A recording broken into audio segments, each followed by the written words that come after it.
Thank you so much for joining us. We'll do a quick introduction and then kind of get right into it.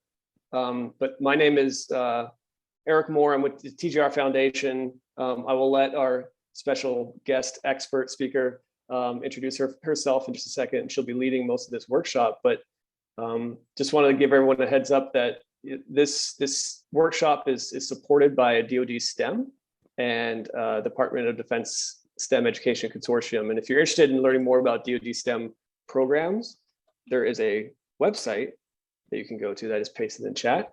But this workshop is all around student portfolios and using a particular platform called Bulb. But we'll be talking about the benefits of student portfolios and how digital portfolios can really enhance all sorts of things that you do with students. So with that being said, I think I'm just going to hand it off here to Bria Jones, and Bria is with Bulb, and they have an amazing platform. We use it all the time with not only with students but for teachers, and she's going to walk through a lot of what student portfolios can do for you and for your students. So Bria, take it away. Yeah, thanks, Eric. I'm excited to be with you guys today. As Eric said, my name is Bria Jones, and I'm the Director of Customer Success with Bulb Digital Portfolios. I feel like I have the best job in the world because I get to work directly with teachers and students every day and talk about portfolios and the impact that it can make in helping people tell their stories. And I love it. And I'm excited to hear ideas from you guys and just kind of talk about this portfolio journey. And so just to kind of set the stage, I love interaction. So I would love for you to chat or come off mute and be able to share thoughts as we kind of dive into this conversation about what does portfolios look like for students and educators. So I put in the chat, if you want to kind of follow along with me, and I'm going to share my screen, there is a resource that I created. Let's put it up there. All right. Do we see my screen? Yes, we do. Perfect. So the link again is in the chat. So this is a great thing for you guys to be able to take with you as a resource and then follow along. We're going to do some activities inside of it as well. So really what we're going to cover today is what is the value of a portfolio? You guys do a lot in the classroom and there's a lot on your plate. So why is this important and where does this really fit in terms of the needs for you as an educator and a student? We're going to look at a bunch of examples because for me, that's the best way for me to kind of understand what this might look like. And then we want to talk about what are those great things that you should be putting in a portfolio? And then most importantly, if you haven't done portfolios yet, what are the things that you should consider before starting portfolios in your classroom? And there's some contact information. Eric and I are always available. We're going to stay after if anybody has questions and want to just kind of continue the conversation as well. So this is actually all built in Bulb, so you get a chance to kind of see a little bit of Bulb early on. But I really wanted to start with an activity. So if you'll go to that URL that I put there and Eric put it in there as well. One of the great things about Bulb is you can embed all kinds of things. So if you guys have never used a product called Padlet, it's a great way for a group of us to kind of share ideas. And there's a Padlet right on this page on what is the value of a portfolio. And I'd love to give you just a minute or so and open up this page. And there's a little pink plus button here. And I'd love for you to share with us, what do you think the purpose of a portfolio is? Where do you think that it provides value? So you can just add right here and put a subject, and you can say something like to show growth. I can spell, there we go. And publish it and add it to the Padlet. So I'm just give you a minute to be able to open up that resource, click on that plus button and share your thoughts on what you think the value of portfolios bring.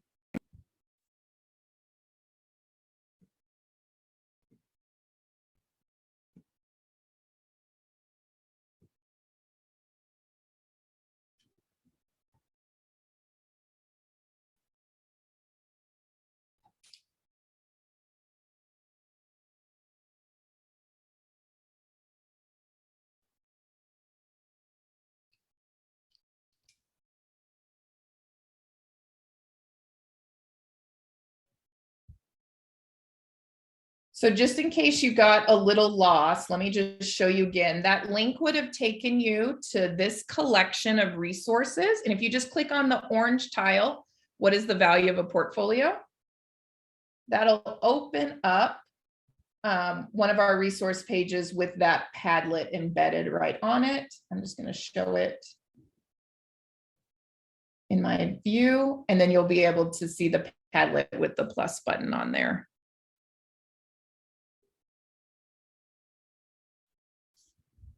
I see some people contributing. These are great.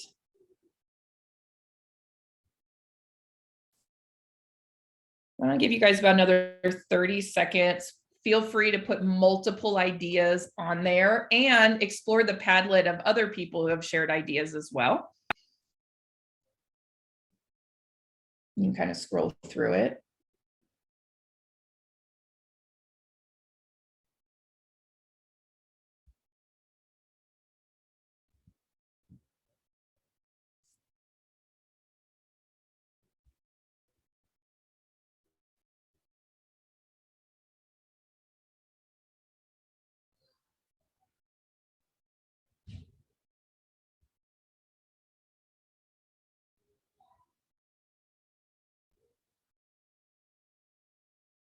There's some great stuff in here. I'm loving it.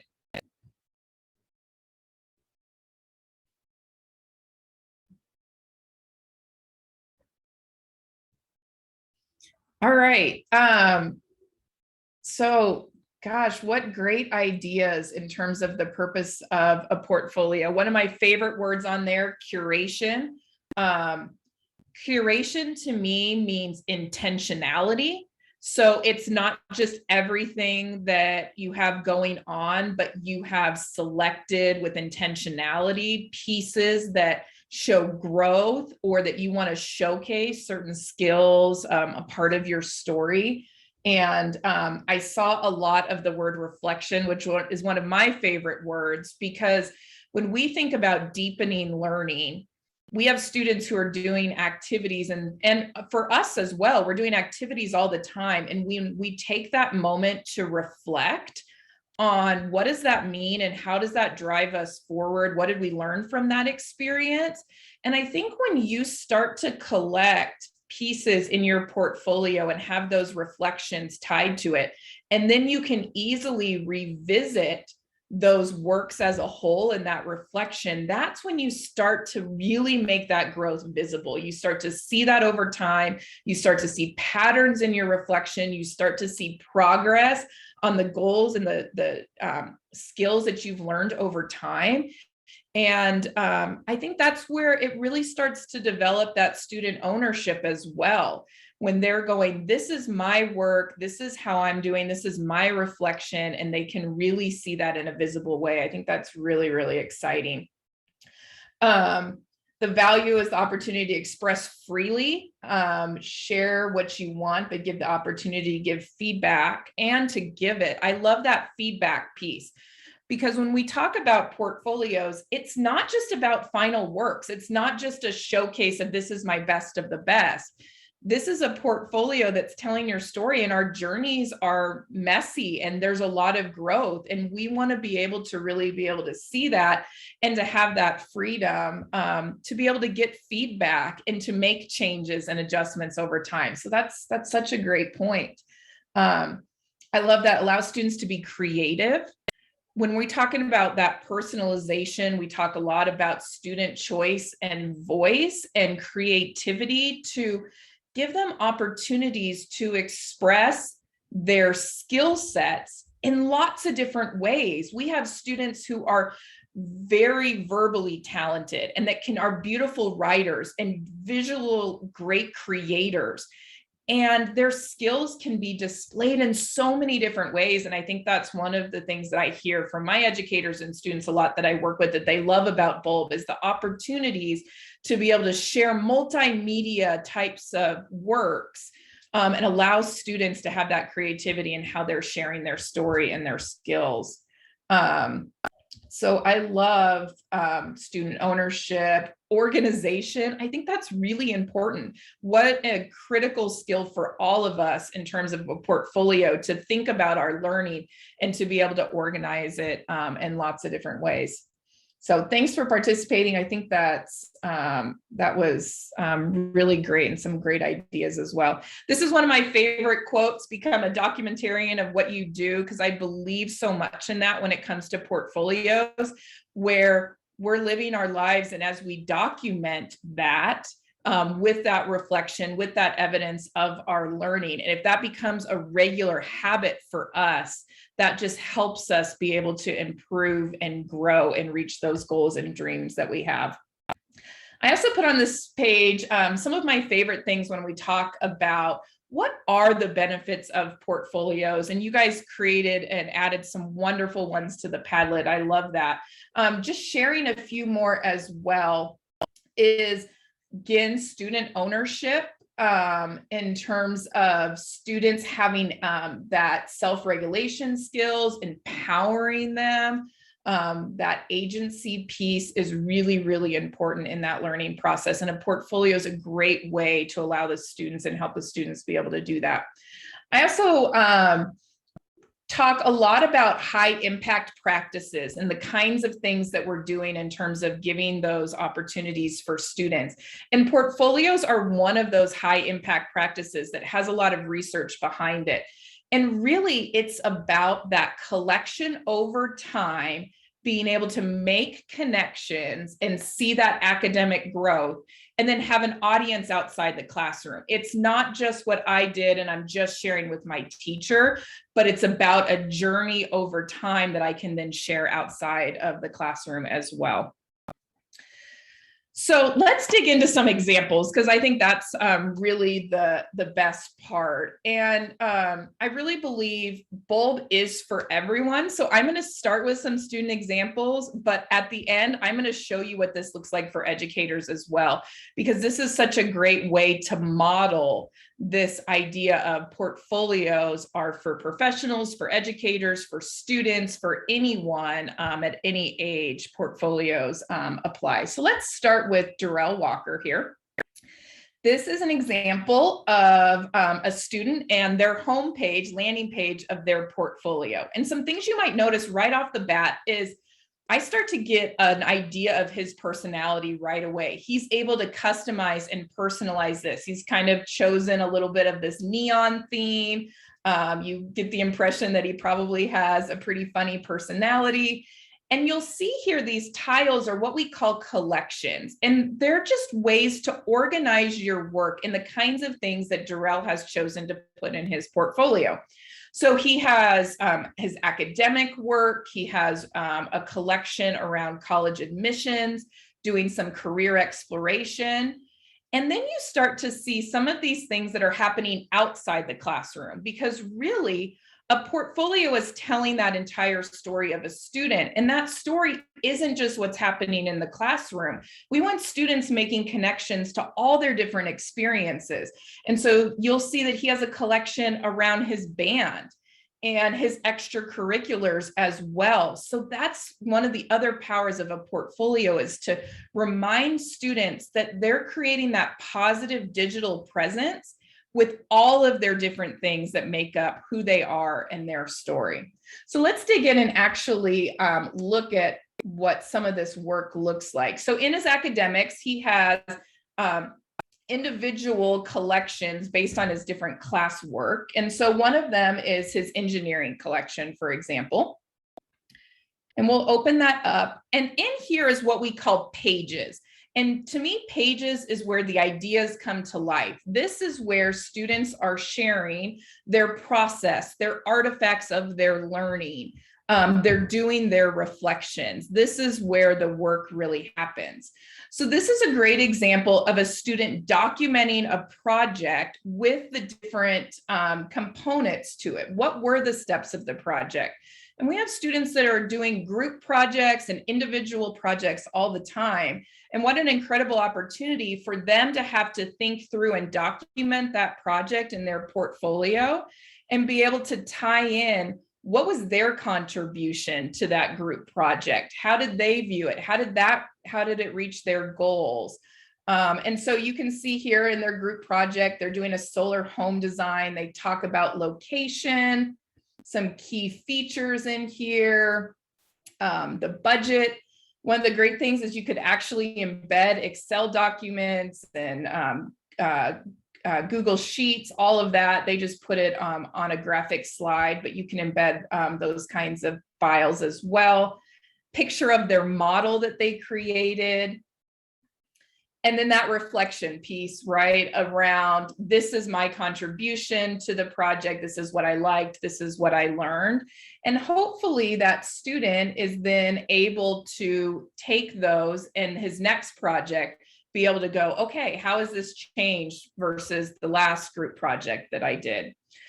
We also have commenting tool too. Someone had written in the Padlet around feedback. So I love that idea that you can get inline direct feedback right on the page from peers for your teachers, or even sharing outside the school and allowing industry partners and other people to be able to provide feedback on work as well. Here's just another example of a project. And one thing I love about this is using creativity and lots of different creation apps. There are thousands of awesome creation apps for students to be able to share their ideas. And so one great thing in terms of portfolios is to be able to bring that thing link, that explain everything, all the different apps, Prezzies, anything that students are trying out and creating, and being able to bring them into a bulb page.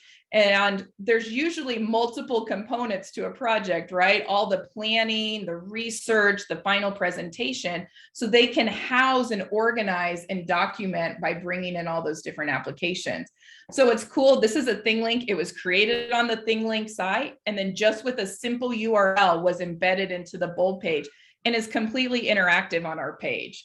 So it just creates a really great display of the students' learning. They have their objective, their procedures here,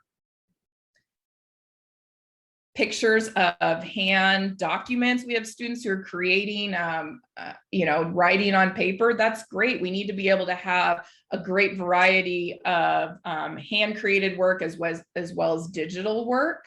Videos play right within the platform. You can upload videos directly to the site or from sites like YouTube and embed them in as well. And this was all about a physics project around an egg drop. I don't know if anybody else has done that project before.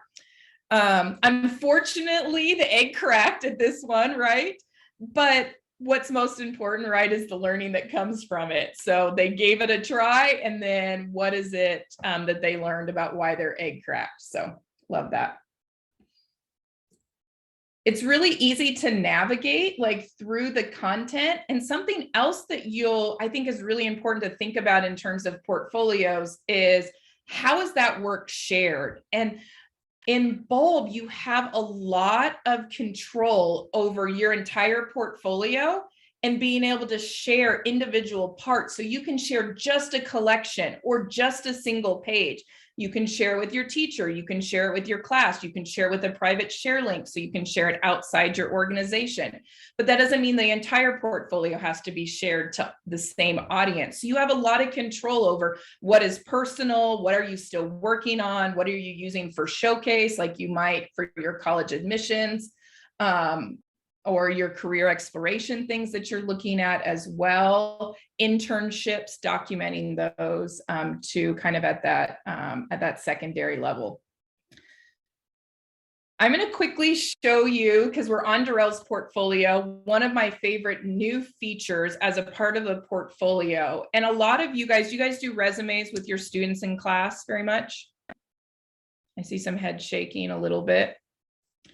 I think a resume is a great way to get students thinking that just because they don't have work experience, they have a lot of experience in things that they're doing, and helping them be able to tell their story about the skills they've learned when they're doing group projects, when they participate in clubs, when they do community service.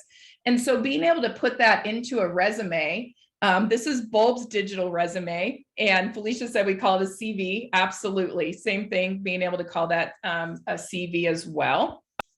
And having that about me section, but what's great is you can actually tie in content directly from the portfolio, so that evidence of work, the things that you're trying to showcase, right on your resume. Can you imagine sending this to someone who might give you a scholarship, or that you're trying to get an internship with, or maybe get into a college or university, and how much that person's like, ooh, now I'm intrigued. I want to know more about Jarrell's day in a life of a sous chef, because he's trying to get into my culinary arts program.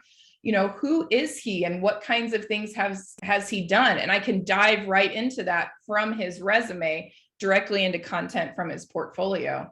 And I see his experience here, and I can actually read a sample of something he did for the campus newspaper, or particular culinary arts projects that he did in school, because they're tied directly to this digital resume.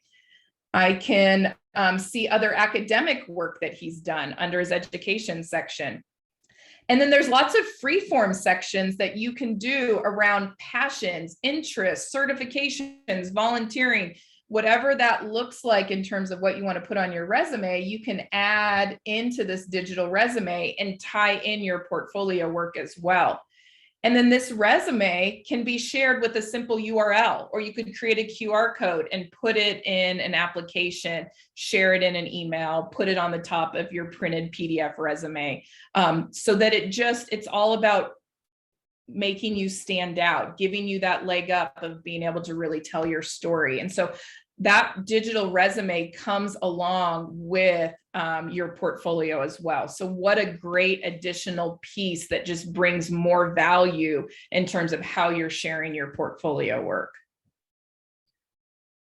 Before I dive into another example, I just want to stop for a second. Does anybody have any comments or questions about what they're seeing or what they've been doing with portfolios in their classroom that's really resonating with them?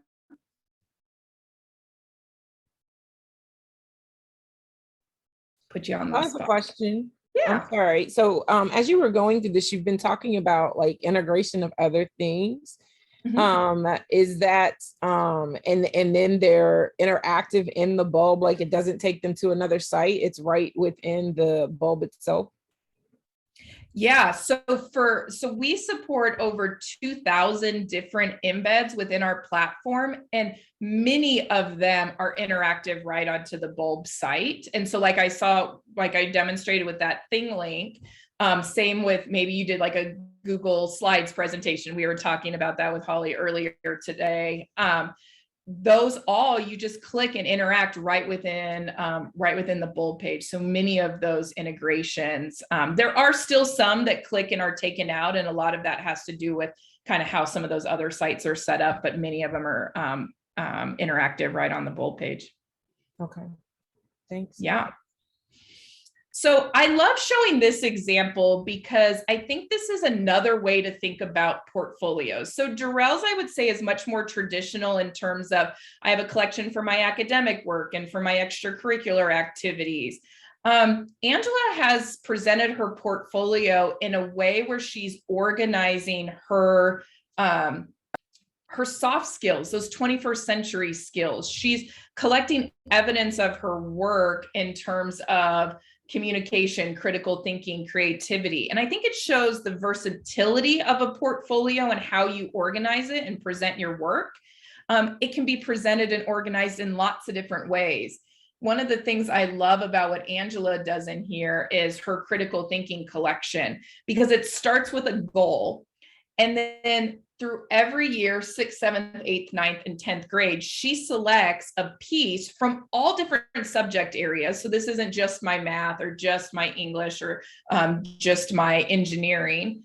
And she's connecting it with, this is a way that I think shows my critical thinking the best for this year. So goal setting is an incredible way to really leverage your portfolio and collect evidence of that work. So she talks about her reality and her strengths, and she wants to be a better critical thinker by researching from multiple sources and creating her own new conclusions. So she really documents that goal. And then in here, in 6th grade, she feels like her argumentative paper is a great representation of her critical thinking. So imagine what it's like if our students could make those connections and go, okay, this is my evidence of what I believe critical thinking looked like for me, and this is on display. So she puts her argumentative paper in here. She uses our audio capture, which is one of our most popular features. She actually used it with a bat communicating. I have a lot of students who do audio reflections, maybe explain a project using our audio capture right within the platform as well. Has some reflection on why did she add this to her portfolio? How does this show her, her critical thinking? And then what's neat is in 7th grade was a science experiment. In 9th grade, it was making the soccer team. And in 10th grade, it's writing her own music. What an incredible way to make connections around, around those soft 21st century skills. Do we have any primary age educators in the group today? Anybody that's teaching younger ones? Mercedes, Barbara? Yeah. Okay, perfect. So when we think about portfolios, it's an incredible tool for a professional, for you as educators. We see it at the high school level. Angela was kind of in that middle school level, but our younger learners can create incredible portfolios of their work. And so Caden here actually started his portfolio in kindergarten and is now in 5th grade. And what an incredible opportunity for him to take pride in his learning, select the things that are meaningful to him, and really be able to see his growth. So some of my favorite things in his portfolio are around his reading and writing. So that's a huge focus for him in those primary grades. And he gets so excited every time he adds a piece of writing to his portfolio. He is able to be reminded of where he's come from and the kinds of things that he has written about. So very first story he ever wrote in school is documented in his portfolio right here. Just a picture. He did this himself. He took a picture. He was able to upload it. He has a video of him reading his first published book that he finished at the end of kindergarten. I dedicate this book to my mom and dad. Me and my papa got education. And then as you can start to see, his writing begins to develop. He has to do some planning where he takes a picture of him writing his hook and his introduction sentences here. He uses our audio feature to actually read back what he is thinking. An introductory paragraph has 2 parts, a hook. Take some pictures of some feedback that he got on his facts. And then he actually wrote this piece in Google Slides. So again, what an incredible way to encourage students that writing and sharing your ideas in lots and lots of different platforms. It doesn't have to be in one way, but they can all come together in his portfolio. So he wrote his sharks in Google Slides here. But what's really cool is later on, he did a research paper on the rainforest, and he wrote this directly in a bold page. So he has here typing directly into the bold page, using our iOS app and our drawing tool to create a visual image of the things that he was talking about the rainforest, adding some pictures around the animals and habitat. So again, having students know your portfolio can house all different kinds of work and being able to see that growth over time. He also has some great things around leadership. He's in his leadership group. So what is a leader? Some of the things he did with Battle of the Books. He has his goals here. We're talking about goals, being able to track those from year to year, and in the work that he's doing as well.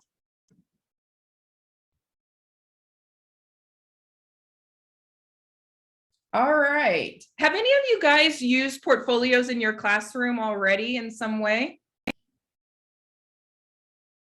Barbara, you have. What have you found with students in terms of the kinds of things they're putting, how you're having them put in their portfolios? Well, for me, it was so they could see the stages of their work and write reflections on their projects. Mm-hmm. It ended up coming in real handy during COVID without an open house. So I was able, they could use the link to their portfolio so their parents could look at their work as well. In my class, a lot of things don't go home because they're using products in the classroom. Mm-hmm. And so parents don't often get to see what their students are doing unless we post something when we were remote. Yeah. I think that's a great point, Barbara, as we're thinking about portfolios and the different stakeholders in students' educations, where for them that they're seeing themselves as learners and seeing their growth over time, for teachers to have that view in, and not only just their, maybe main classroom teacher, but all the different teachers and educators that interact in their lives. We know that students are interacting with lots of different educators, and usually as they get to those secondary levels, maybe have multiple teachers.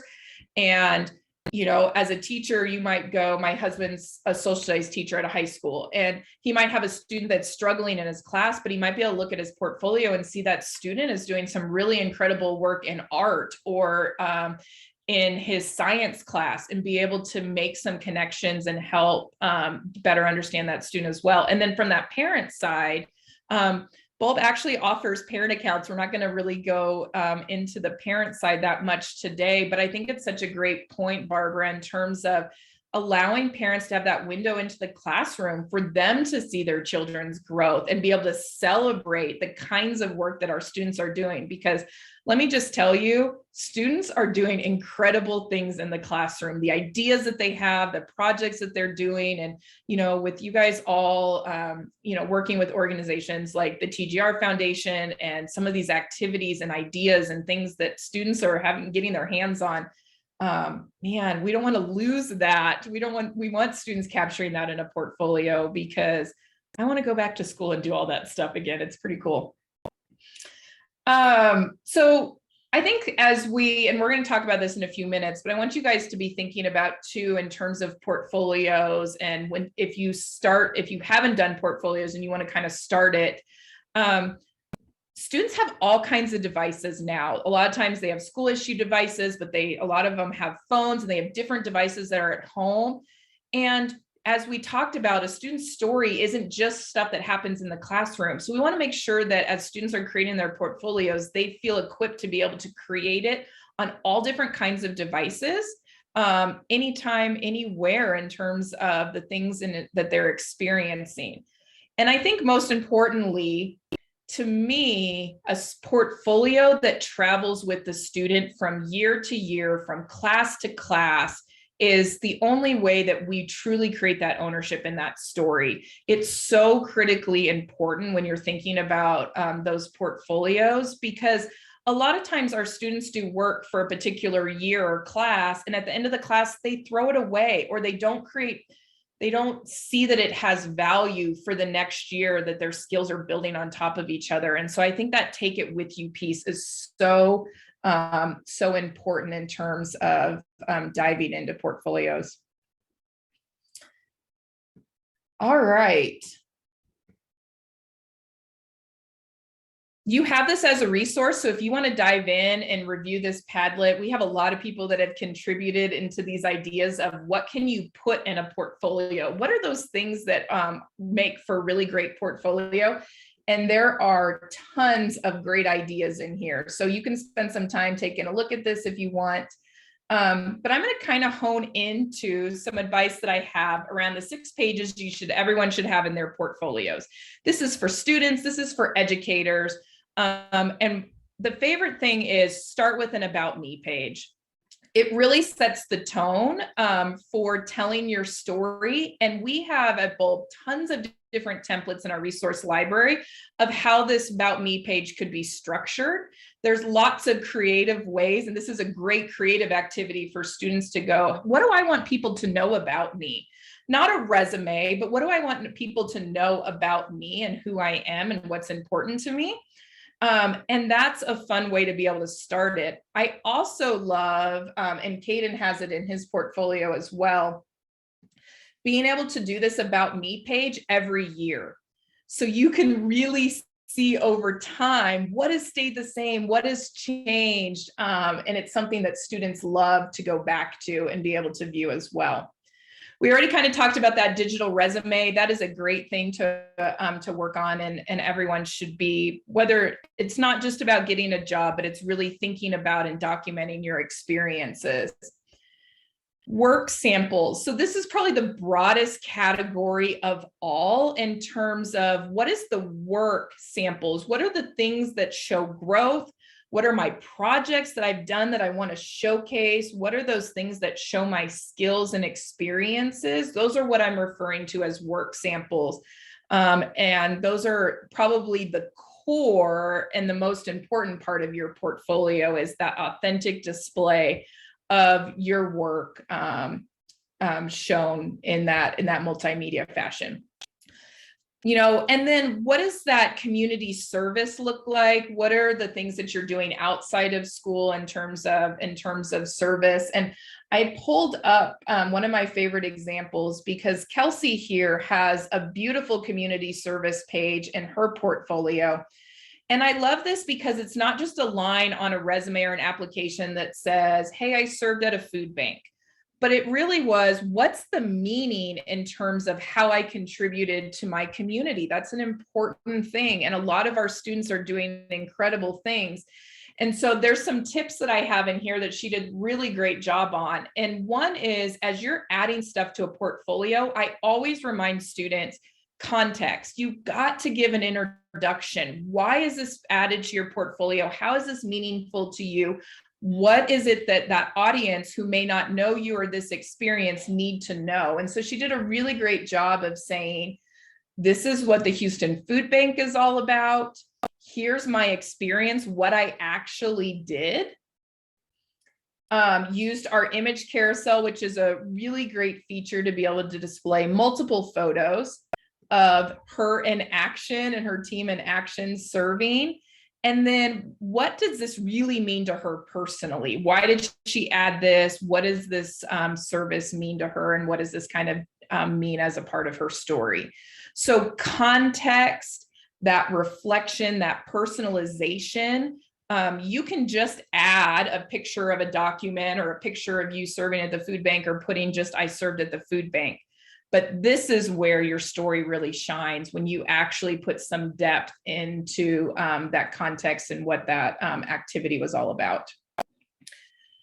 We also want portfolios to be a place of celebration. So awards, accolades, accomplishments. A lot of our students are getting certifications, badges, being able to participate or chosen for certain activities. Those are incredible things to put in a portfolio. And I would say I see the best pages when I see a student put a picture of their certificate that they got for some certification or something that they got an award for, and actually then put context again, back to that same thing where it goes, this is what this certification was all about. Or I got my Adobe certification, and here's an example of me creating something in Adobe. So you actually have that authentic evidence of that learning tied to that certificate. That's where that portfolio becomes rich and really powerful in terms of telling a story. And then the last piece too, and we've talked about this a lot, but those hobbies and passions, those are a big part of who you are from your story, and what are the things that matter to you, and makes that really personal. And so allowing, as Jarrell had his band in here and some of his extracurriculars, what are the things that matter to you? What are those experiences? And being able to put those in there as a well-rounded piece of your story. I also have a picture in here too, in this resource, of things we've kind of already talked about, but just a great reminder of what makes a dynamic page within your portfolio. So we talked a lot about context. We've seen a lot of examples around visual evidence, pictures, documents, being able to really see that authentic pieces of work. Proofreading is always important. I like to remind the students around this with anything that we do, proofreading, and that's where feedback can come in. There's some features within Bulb where students can share parts of their portfolio within a group and be able to get direct feedback. Proofreading might be a great way to be able to utilize that feature for someone to go and say, hey, let's make sure that some of the things that you might want to showcase or put as some final works within your portfolio really does have that, that polished nature to it. You saw a lot of examples in terms of like how content is blocked. And one of the great things about Bulb and this portfolio is that ease of use of being able to put in different pieces of content. And it's not overwhelming. You don't have to know code. You don't have to be a designer. I get a lot of feedback from people who say, one of the things we love about Bulb is we're not the best creative person, but our work looks really great. And there's some easy, simple ways to be able to make sure that things look polished and great, whether it's a growth piece or a showcase piece, it doesn't matter. Having it look great just makes you want to create more and gets you excited about your portfolio. And then my favorite in Bulb is all the different imagery that you can use with those banner photos at the top of your page and your banner as well, being able to create a theme, make a statement, personalize that with those cover photos. Those make for great pages and really makes your page stand out. So the last thing in here as well is ideas for your portfolio from the growth side and from the showcase side. We've kind of seen a bunch of these examples, but here's just kind of a graphic image of some different things. I have students who like to use their Bulb to capture key notes because they know they're going to have to refer to those key concepts in physics the next year. So they kind of keep it in a part of their portfolio that they can keep from year to year. Same with professional development as well. You guys are participating in this. You guys probably get lots of different types of PD and lots of different ways. And a lot of times it's hard to implement or to remember some of those key things that you did. What a great way to utilize your portfolio. Here's what I participated in. Here are the few nuggets that I got out of it. And this is how I'm going to maybe try to apply it as well. Journaling, blogging, this can, I have a lot of my educators who utilize that. And that doesn't mean just typing on a page. That journal or blog could be my blog post for the day is some kind of image that describes something that I'm feeling or something that I've learned, or using that audio file as well to be able to give an audio reflection or blog post, being able to create a video and uploading that too. We saw goal setting, one of my favorite ways to use Bulb, and then with those feedback. And we already talked about a lot of the showcase, the resume, the final works projects, and all of that. Does anybody have any other ideas of things that they've either had students put in their portfolios or ideas of they go, this is something really important to add to a portfolio?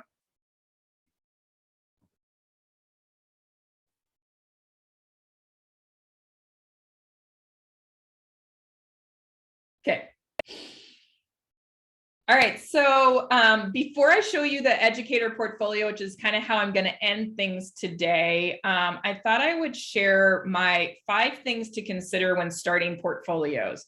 So like anything, you can start small and do a few things and start to implement portfolios, but you should really consider a few things to really make sure that you're giving a good go at it and you kind of have things structured for your students. So first and foremost is always about the purpose. So we talked a lot in the beginning, like what are those benefits of the portfolio? How are we going to use it? We talked about making growth visible, that showcase, that growth over time. And so I gave a couple examples on this page, but thinking about what is the most important thing that you want to get out of the portfolio in your classroom this year, and then being able to communicate that to students so they know, where are we going with this? What are we giving this a try? And that purpose and vision may grow over time, but what do you want to start with? You know, maybe it's involving reflection more into your classroom. And so that could be the first thing that you start with. We're going to pick some things because we're really going to think about reflection. Or I really want us to do goal setting and collect evidence to see how that grows over time. Or I want students to be able to have a personalized space because it's important for me for them to create a positive digital presence. So think about that purpose and what you want to start with, and then be able to communicate that to your students. Something I talk with educators a lot, and they ask me a lot of questions around, is frequency. Like, how often should we be doing this in our portfolios? How am I going to find time for this? It's the most important thing. It's like, oh my gosh, is this one more thing? Is this not? How often? And what I would say is, you can find a cadence that works for you in your classroom. But from a lot of time spent with educators, my advice is find something that's at least regular enough that it doesn't feel like every time you get into the portfolio, you're getting into something that's brand new and you have to like remind yourself of what this is all about. So I see that a lot of school schedules are based on like a 6 or 9 weeks cadence. And so maybe having them collect and add one thing into their portfolio within that 6 to 9 weeks, or one thing every month. You have a reflection day every month, the last Friday of every month, or whatever that looks like, where they're picking a piece. That creates a regular cadence. And then just think, at the end of the year, they're going to have several pieces in their portfolio. And that is very doable through the year. It's not that overwhelming, but it gets enough frequency that it creates enough value in terms of what the portfolio is all about. And there's a great article linked in here. This is from an English teacher who started writing portfolios and just started to do it where she had them add something to their portfolio at the very end of the year. And she realized, because her main purpose was all about reflection, and realized, oh my gosh, a whole year has passed. My students forgot what they did in the beginning of the year. Their reflections were not very deep. So the next year she created a little bit more frequent cadence. And she goes, it was amazing the level of reflection that happened and how that reflection depth grew over time, because we got in it just a little bit more regularly. So that's kind of a great article if you want to dive into that and learn from her as well. Another question I get quite often is around like evaluation and accountability in the portfolio. People go, should portfolios be graded? Should they not? And there's a lot of different opinions out there, but it's something you probably should think about as you're working on this. Everything ties back to the purpose, right? What is that purpose and what we're trying to get out of it? And so some people decide, okay, I'm going to have these projects and things that students are working on, and those are going to be individually evaluated outside of the portfolio. And then there's going to be an intentionality of adding to the portfolio, but it's not going to be graded within the portfolio, because this is about the student's story. It's not about a grade or that evaluation. And it could be that some of my educators love that they have the students create a portfolio, and then their way to give feedback is to use a rubric in terms of how the students purposely curated, created that context, polished their work within their portfolio. And so I included a rubric that some of my educators use in terms of evaluating the portfolio as a whole. So that's something to consider as well. Do I want to create some accountability or evaluation or feedback in terms of what the portfolio looks like holistically, rather than just the individual pieces that go into it as well?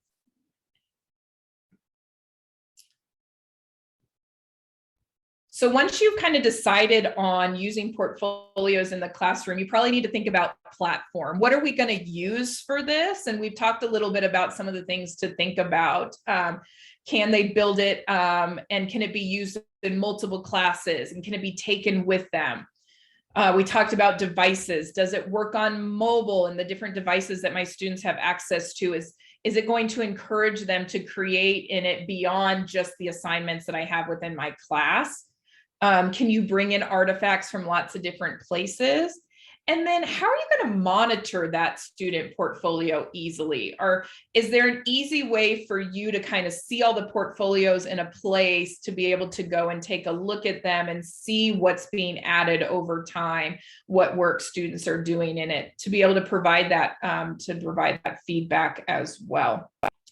And so within Bulb, we have groups that teachers can create classes or particular groups of students where they can easily have access to their portfolios. And when you use portfolios like across a school where multiple teachers are working with students and contributing their portfolios, where you can see work from all different subject areas, you can easily go into your groups and click on your students and be able to see their portfolios and their work holistically.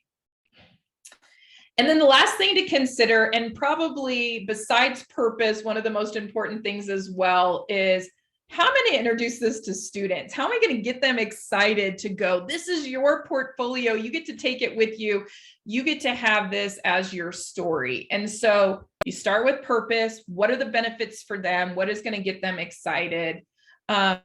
And then you've got to make it fun. So I love when I'm introducing new technology tools to students, I want them to be able to be creative, explore lots of things. We know students love memes and emojis and visual images and those kinds of things. And so at Bulb, we actually have a student lesson that's already created, and it allows students to either create an About Me page or a My Favorites page.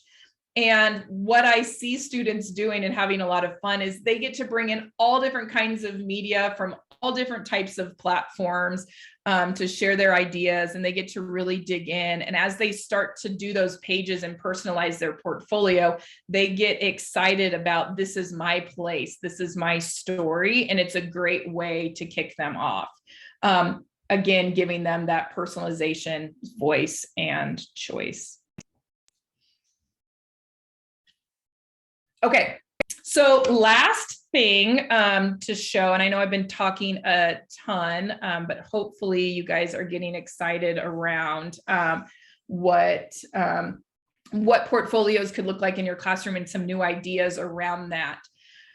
One of my pieces of advice beyond the 5, this is my bonus advice, right, is for you to start your own portfolios as educators. And you might think, when am I going to have time to do that? I barely have time to do everything else. And actually, Eric and a bunch of the TGR team, we were talking about it before this got started, just being able to find time.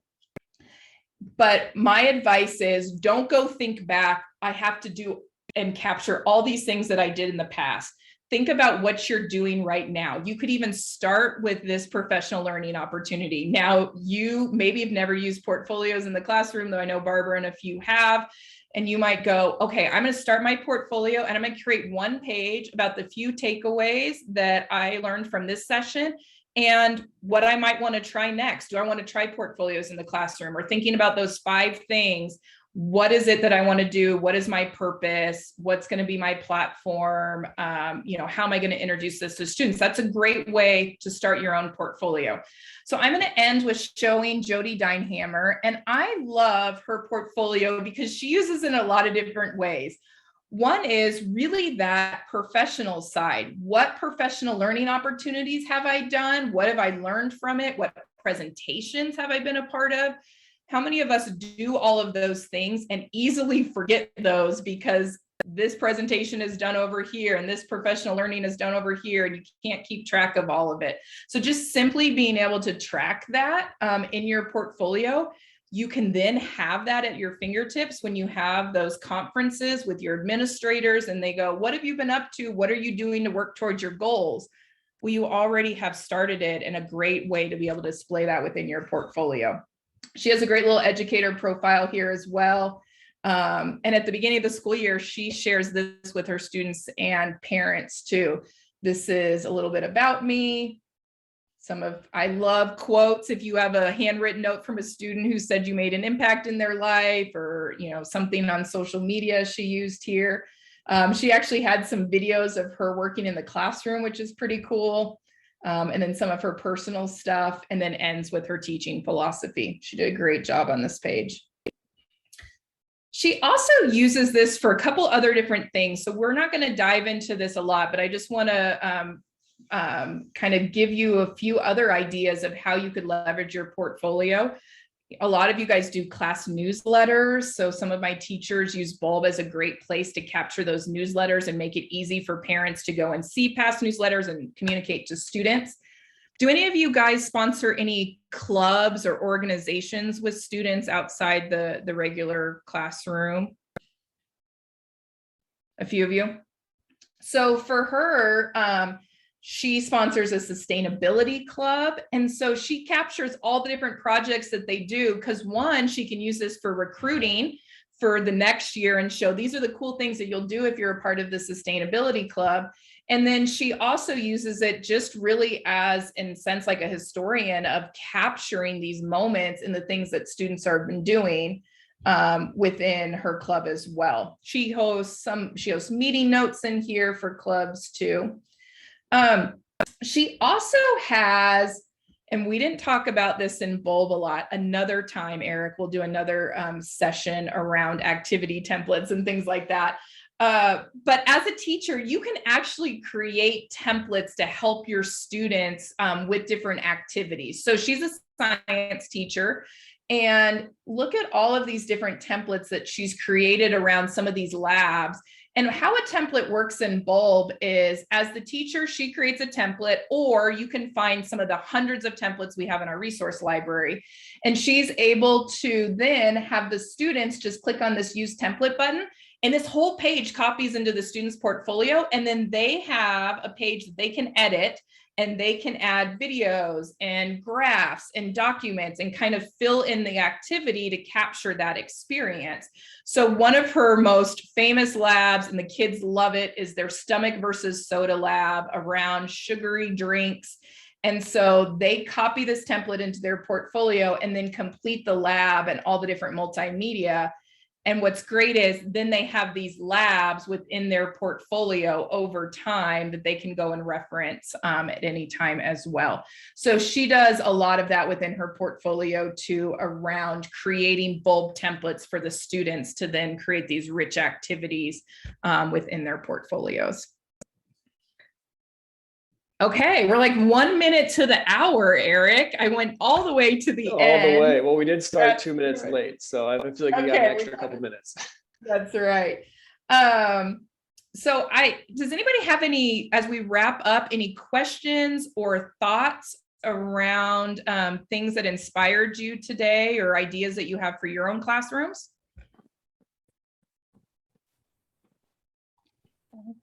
I really like the idea about starting my own personal portfolio. I think that's a great idea. And the idea I'm playing around with is actually, I think it's going to require the template, because we do, when students are entering high school over the summer, we start asking them questions, and we have them start to build their portfolio so they can create a CV when they are juniors and seniors.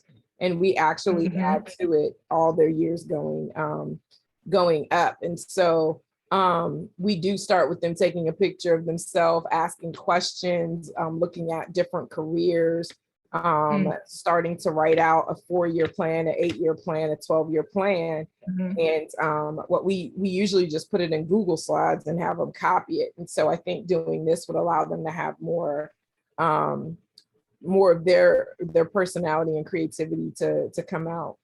Yeah, I love that. Where are you at, Felicia? I didn't ask you. So you're at a high school, and what state? I'm actually at the district level, and I work with special programs. Oh, special programs. Okay, what district? Prince George's. Oh, okay, great. Great. Yeah, that's I love that. I think that's such a great idea. And I think a lot of our schools are like that, where they're wanting students to do the college and career exploration and think about their 4-year plans and kind of documenting that. And I think a portfolio, and we see that a lot, is a great way to do that. That's awesome. Barbara, were you going to share something? Well, it was more like a question. You mentioned how we could look at student work. Is there a link where I can look at their work digitally, or did I miss that part? There is. I didn't really show it today, but we do have a feature within our platform called groups. And so you can have students join a group, and then you have an easy way to be able to go and view all the students' portfolios that you have as a member of that group. And then in addition to that, that group allows students to be able to share with each other if you wanted them to, where they could see each other's examples. So one of my favorite things is when we think about like science fair projects or research projects, and students are doing all different topics, they could document that research or that project in their portfolio and then share those individual projects with the group. So then you can have like a digital gallery walk where students could go into that group and see everybody's projects and maybe ask a question or leave feedback. And so we have some great resources on our website, and I can add a resource. Let's see if it's in here too. Yeah, there's a resource in that blue tile called groups, and it'll help you a little bit of knowing about that group. So that's a great question. So just so you guys know, Bulb is free for educators. So on that blue tile in that resource, it gives you our website. If you want to go and create your own free account, I encourage you to be able to do that. As Felicia said, what a great way for you to create your own portfolio and give it a try as you start to think about what this looks like for students in your classroom. And then if you are interested in maybe doing some things with your students or, school-wide or district-wide, and you just want a little bit more information and you're interested in Bulb, you can always email us. You can email help@bulbapp and we'll get you in touch with the right person and answer any questions that you have. And then we'll stick around too if you guys want to have if you have any specific questions or conversations. We can stay around and talk with you too. So you guys have been great and great participants today. And I hope that you guys get a chance to try portfolios this year.